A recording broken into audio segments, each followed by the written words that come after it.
পকোড়া তো অনেক খেয়েছেন, কিন্তু এরকম সুস্বাদু টেস্টি পকোড়া কি খেয়েছেন? আজকে আমরা চলে এসেছি বরিশাল কালীবাড়ি রোডে এই বিখ্যাত পকোড়া খেতে। এই দাদুর পকোড়া বানানোর স্টাইল একদমই ইউনিক। খুবই সুন্দর হয় তার পকোড়া। বেগুনি, কুমড়, বাঁধাকপি, মাশরুম আরও বিভিন্ন ধরনের পকোড়া বানায়। তার অনেক জনপ্রিয়তা রয়েছে এই পকোড়ার। একদম গরম গরম আপনাকে পকোড়া মেক করে দেবে। যারা পকোড়া প্রেমী আছেন তারা এই দোকান চেনেন না তা হতে পারে না, কারণ তার পকোড়ার অনেক নাম রয়েছে। খুবই টেস্টি হয় তার দোকানের এই পকোড়া।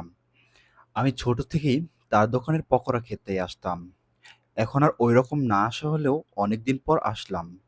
তার পকোড়া খেয়ে আমার কাছে অনেক ভালো লাগলো। স্পেশাল পকোড়া হলো এই জায়গার পটলের পকোড়া।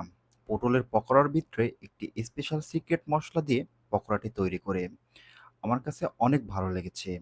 এরকম সুস্বাদু টেস্টি পকোড়া খাওয়ার জন্য আপনাকে চলে আসতে হবে বরিশাল কালীবাড়ি রোড। ভিডিওটি ভালো লাগলে আর এরকম ভিডিও আরও পাওয়ার জন্য আমার ফেসবুক পেজটিকে ফলো দিয়ে সাথে থাকবেন। আর বেশি বেশি করে শেয়ার দেবেন। সবাইকে ধন্যবাদ।